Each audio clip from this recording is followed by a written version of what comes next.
Thank you so much for having me today, and thank you so much for inviting me to RIETI BBL seminar. I had been here about 5 years ago. I gave a seminar about North Korea at the RIETI. I remember that time a lot of interesting questions and very constructive comments as well. And I would expect this kind of constructive communication with the audience here. But difference is that time is the site meeting, but here today is on-site meeting. But anyway, I'm really grateful for the invitation of the RIETI. I will talk about economic security and geopolitics, focusing on economic security indicators. This indicator was created by the cluster of economic security at the Institute for Future Strategy at the University of Seoul National University. Our cluster was established to promote resilience, also to promote South Korea's competitiveness in response to a fragmentation trend in the world trade order. So we thought that to prepare for this kind of turbulence, it's very important to measure or gauge how strong we are, how resilient South Korean economy is. We look at this concept in two ways. One is power, another is vulnerability. Power, as you understand, is countries' capacity to perturb or influence another country's established status quo. Opposite concept is vulnerability. This is a country's susceptibility to destructive actions of another country. A supply chain dominance, or SCD in abbreviation, is to measure these two concepts using bilateral trade data.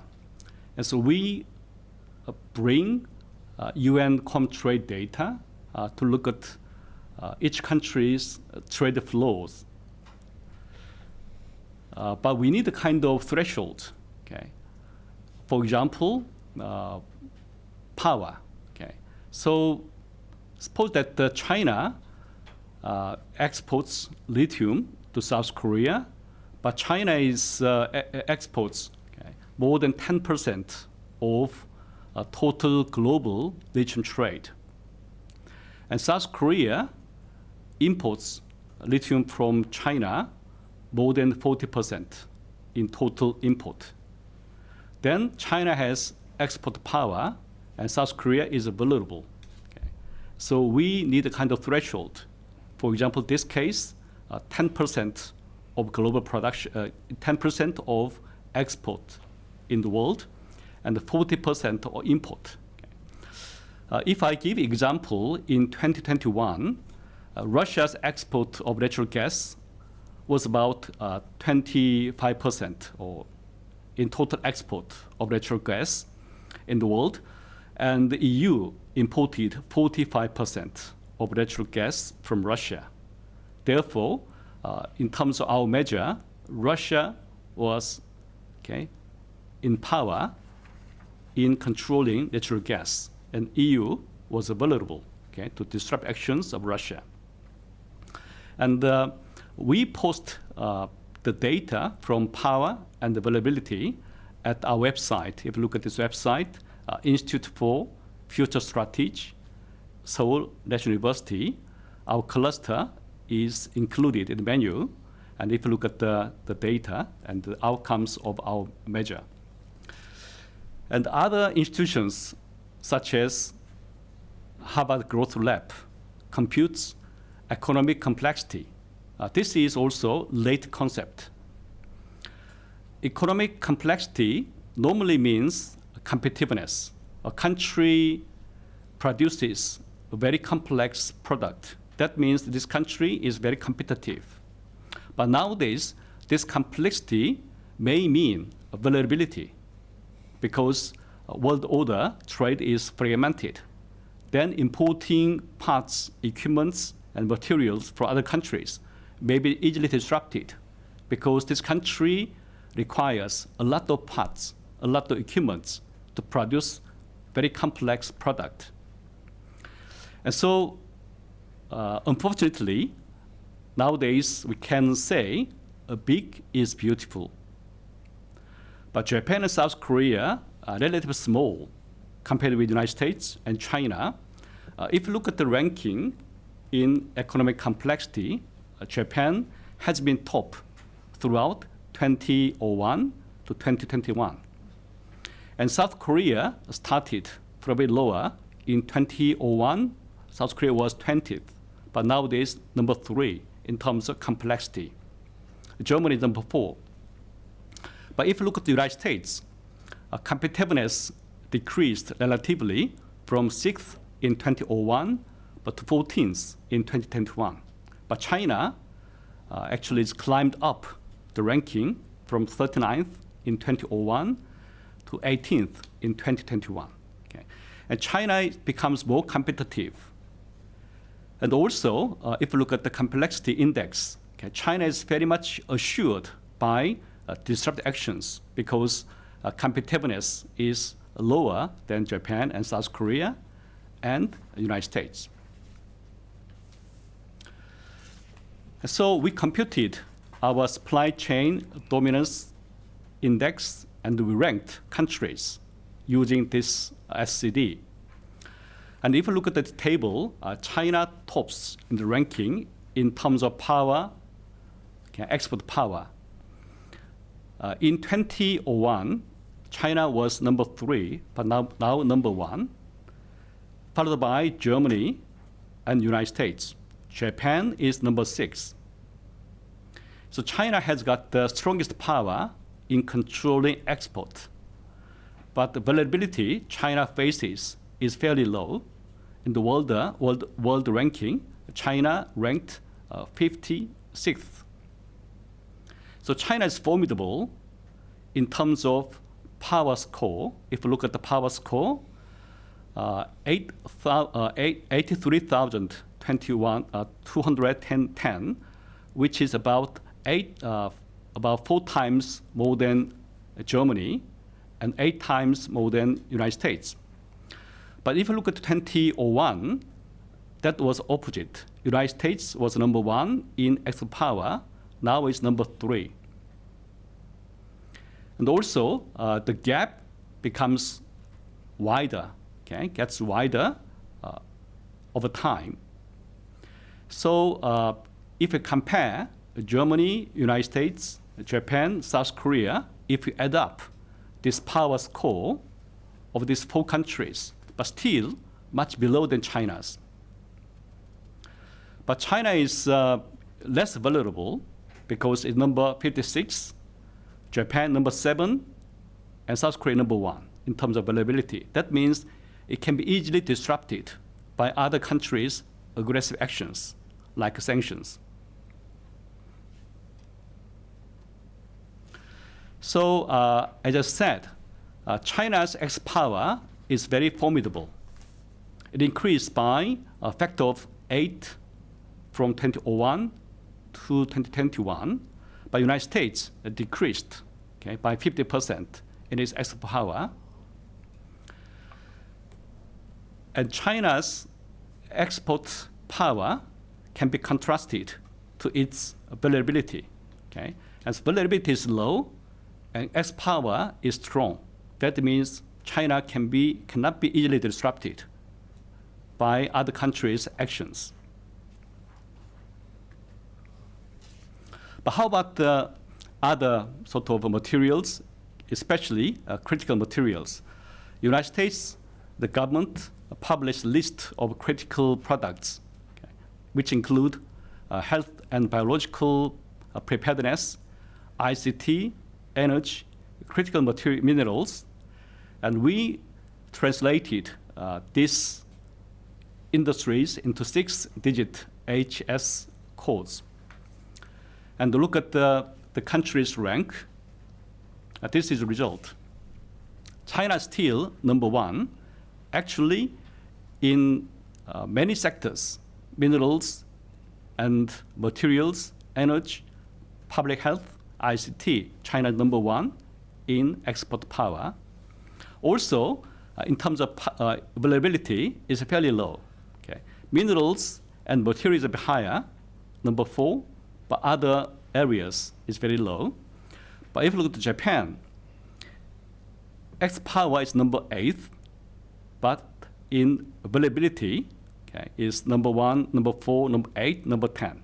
It's fairly vulnerable. And Korea is more vulnerable than Japan. Okay. So these countries, which have enjoyed economic complexity in globalization era, nowadays experience the possibility of turbulence or disruptions or vulnerability to other country actions. This is the situation we face, especially in minerals. If you look at these figures, well, China is dominant in producing these key minerals. And these key minerals are very important to produce many products.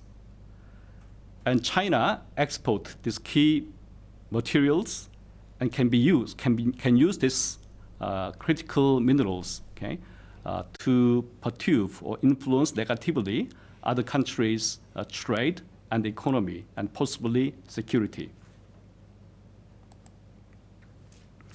And this picture does not change, okay, across different products, minerals, chemical industries, base metals, etc., except ammunition.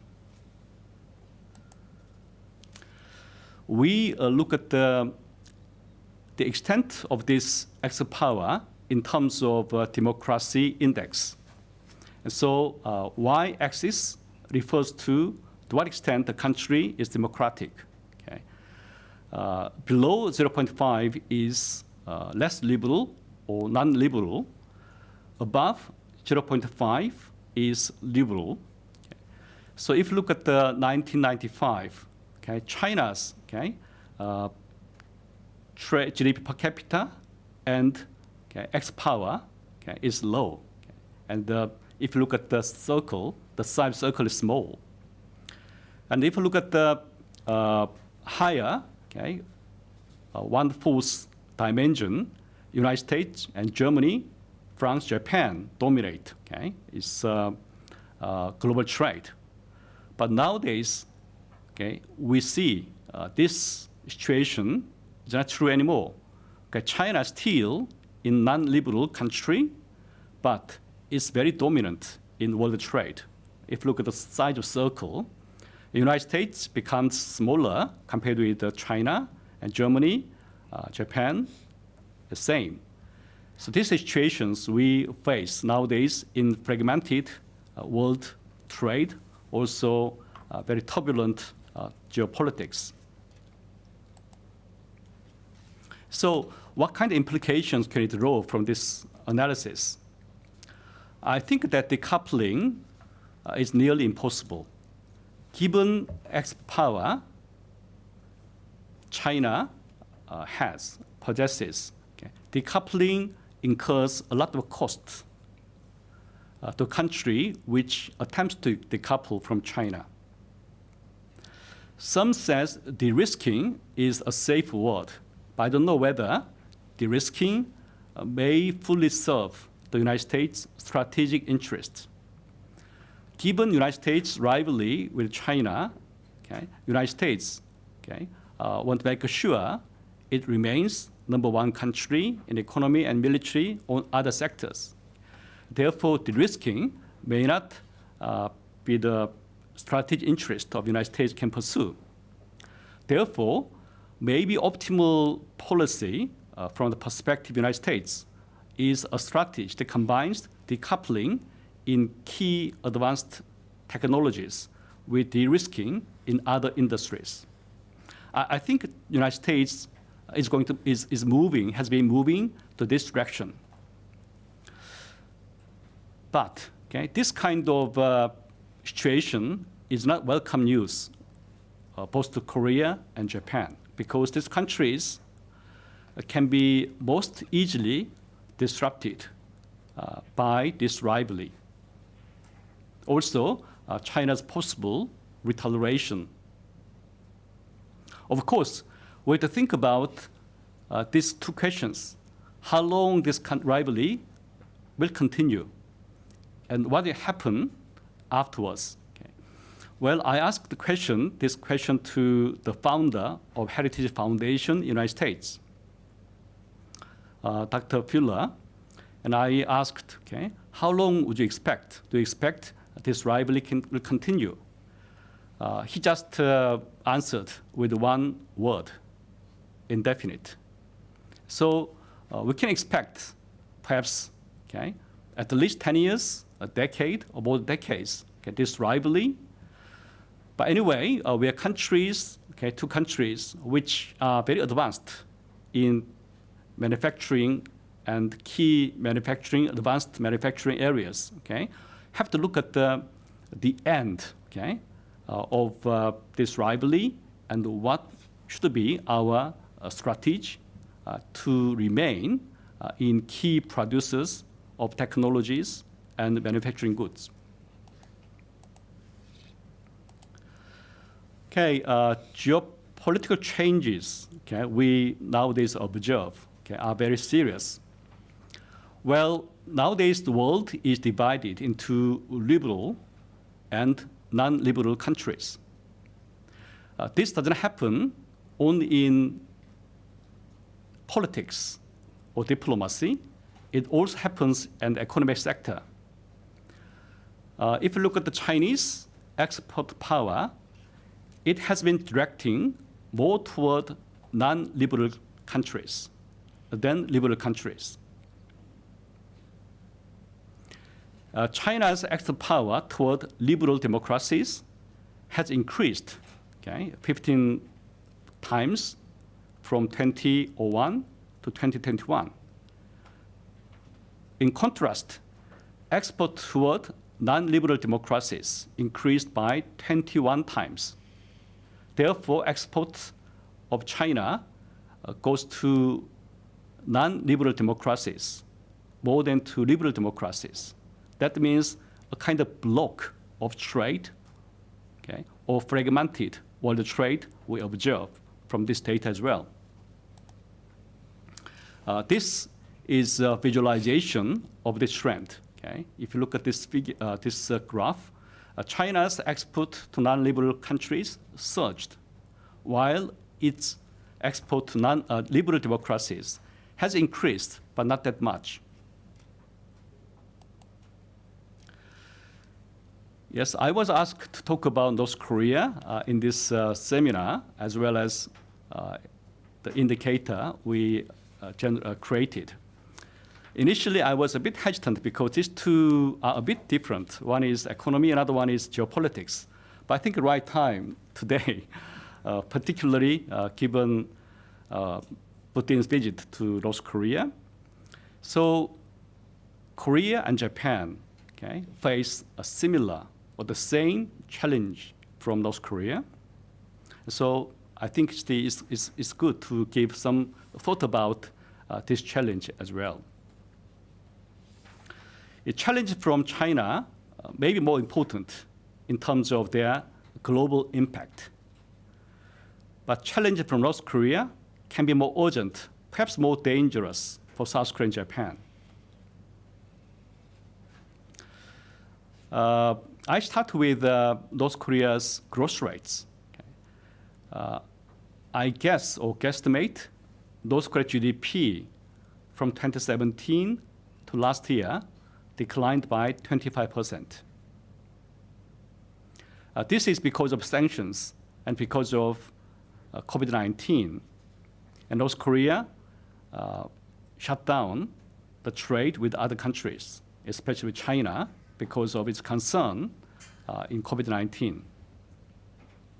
Also, North Korean authorities shifted economic policies from pragmatic ones to self-reliance in 2019 perhaps after the failure at Hanoi Summit.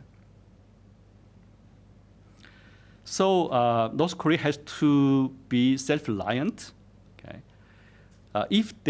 If it succeeds in self-reliance, okay, it can claim that we overcame all kinds of pressure and sanctions from the world international community, especially from the United States.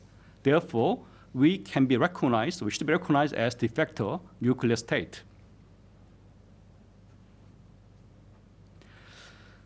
Therefore, the international community, including the United States, South Korea, and Japan, has been pressurizing on North Korea to denuclearize North Korea. But nowadays, geopolitics change, perhaps in favor of North Korea. And North Korea expects nowadays is improving relations with Russia and China. This could help North Korea to sustain pressure from other countries economically and diplomatically, and nowadays militarily. These are the figures I compiled. North Korean household income declined by 25% from 2017 to 2019. Even before the COVID-19, North Korean household suffered a lot from the sanctions. And then COVID-19 affected negatively household income. Therefore, I would imagine that the household income declined by 50% from 2017 to 2023. This is a big shock to the households. But which group hit hard? I estimated actually the top 20% hit hardest, because these elites made a lot of money by exporting minerals to China or by dispatching workers to Russia and China. And this kind of possibility has shrinked a lot. Therefore, they lost a lot of money. Also, we utilize satellite images to estimate North Korea's economic growth rates.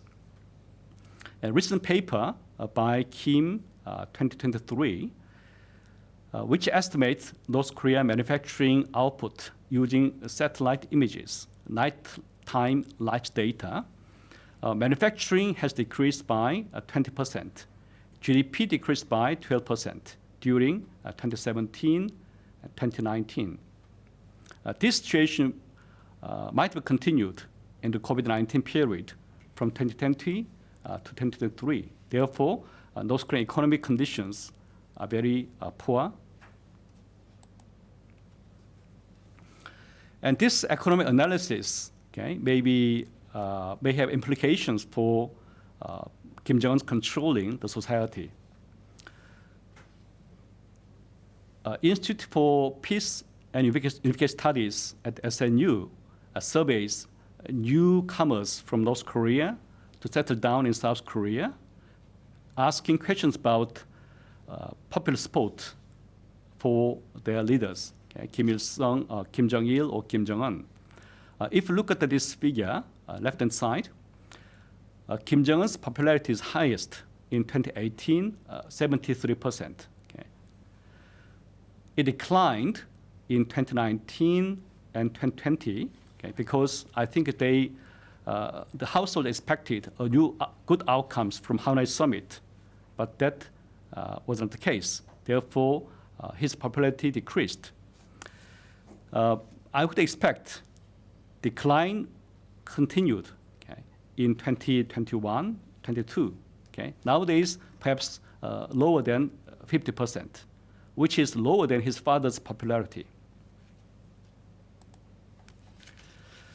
In the long run, the other problem Kim Jong-un may face is marketization. North Korean households, they survive at markets. They do not go to their official workplaces because their incomes are very small. So except those have to be in official places. Most of households work at the markets, doing a lot of informal works. This kind of informal marketization will nurture capitalist mindsets among North Koreans. And we measured to what extent North Koreans have capitalist mindsets by experiencing these market activities in North Korea.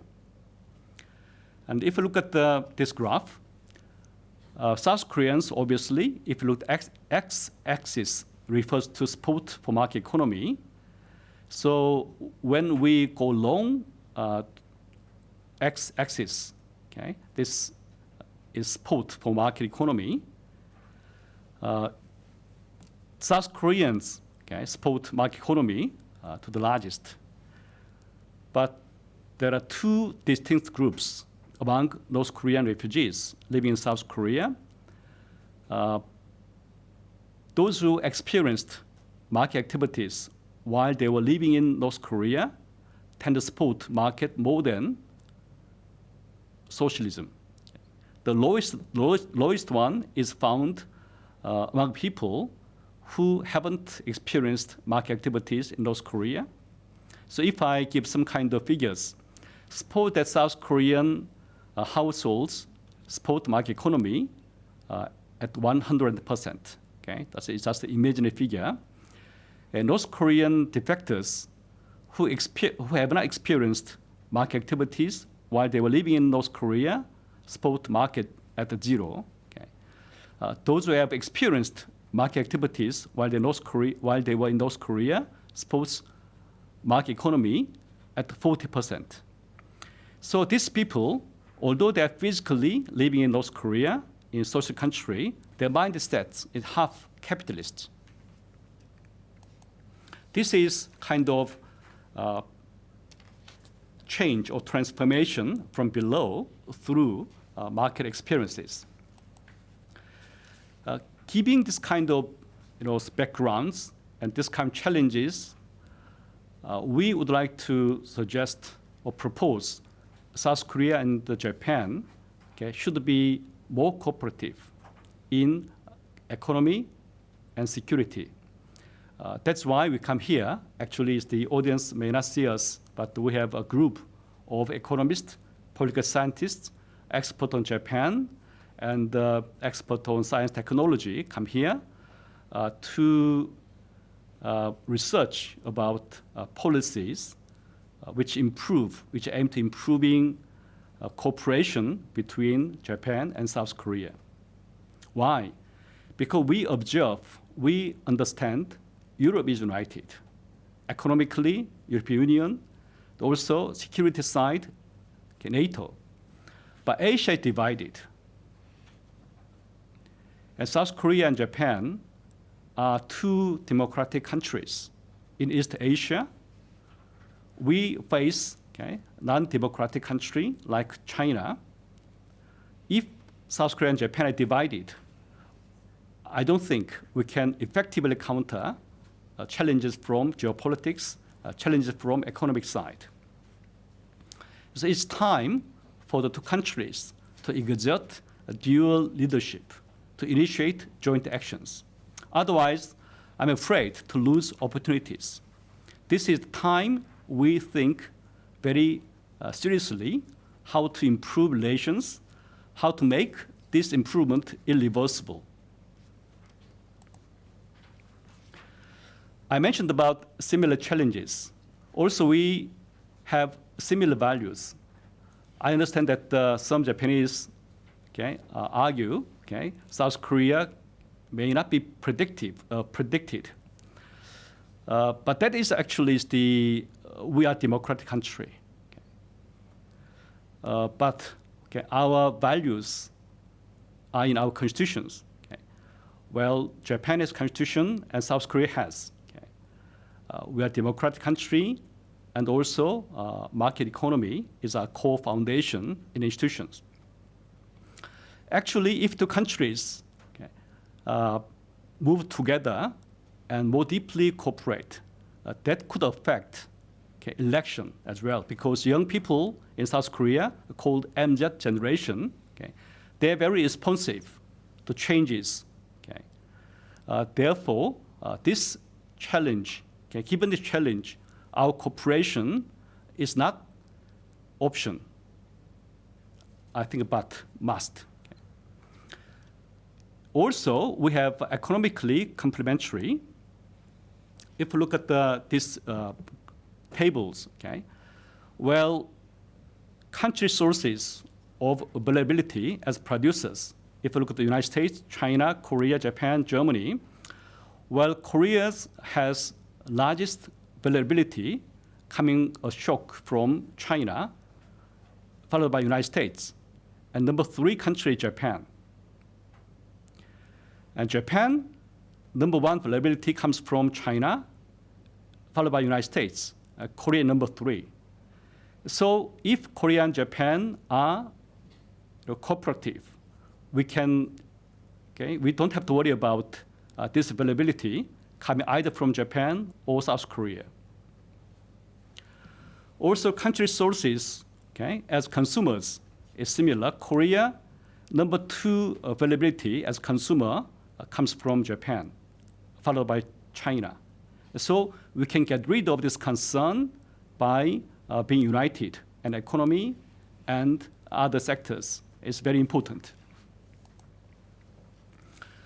This graph shows, okay, a supply chain dominance, which I mentioned earlier in network. There are some changes from 1995 to 2021. As explained, China's circle becomes larger. And right-hand side, this SCD in emerging industries. Perhaps it's good to have this one. Okay. A trade power network of 12 new industry in 2021. China's circle is the largest.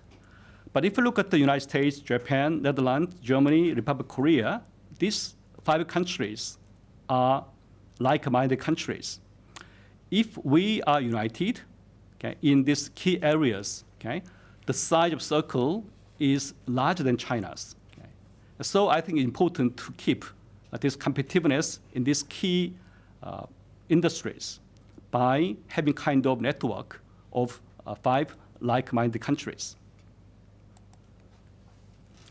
If I give example of semiconductors, okay, this is possible Korea-Japan plus cooperation in semiconductors. These figures come from Wall Street Journal, recently published. Well, if you look at semiconductors, okay, we understand that South Korea is strong at the memory chip, Japan equipment, and Taiwan, okay, is die, okay, logical die. So these 3 countries, okay, can be cooperative in making supply chain safe. Especially, perhaps we can have a kind of division of labor. Okay. So I would like to propose, okay, 4 aims of cooperation. Number 1 is co-hedging. Number 2 is co-opetition. I participate Davos Forum early this year. They coined this term. Co-opetition is cooperation and competition is combined one. Co-development and co-responsibility. Okay. And we have a lot of areas, okay, we can co-hedge, okay, and corporate competition, and co-development, and co-responsibility. For example, co-hedging, well, joint actions against geopolitical disruptions, and they still spill over and economy and supply chains. Co-opetition, for example, semiconductors, okay, division of labor, okay. This is, cooperation, but also we have to compete. A kind of front and back option. We divide our main focus among 3 countries, okay, memory chips, die, and equipments. At the same time, we have to be resilient. Therefore, South Korea may be able to invest in Japan, okay, in response to possible disruption to South Korea.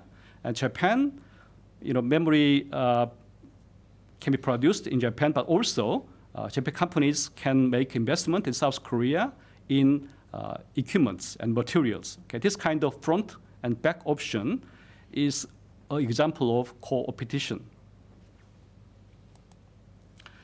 So the whole sort of institution, we haven't actually publicized this concept yet, but we called Korea-Japan Plus Economic and Security Framework. These have two pillars, economic and security. Okay. In economic pillar, advanced industry cooperation, economic security cooperation, science technology, and regional regeneration. Okay, thank you so much. I stop here.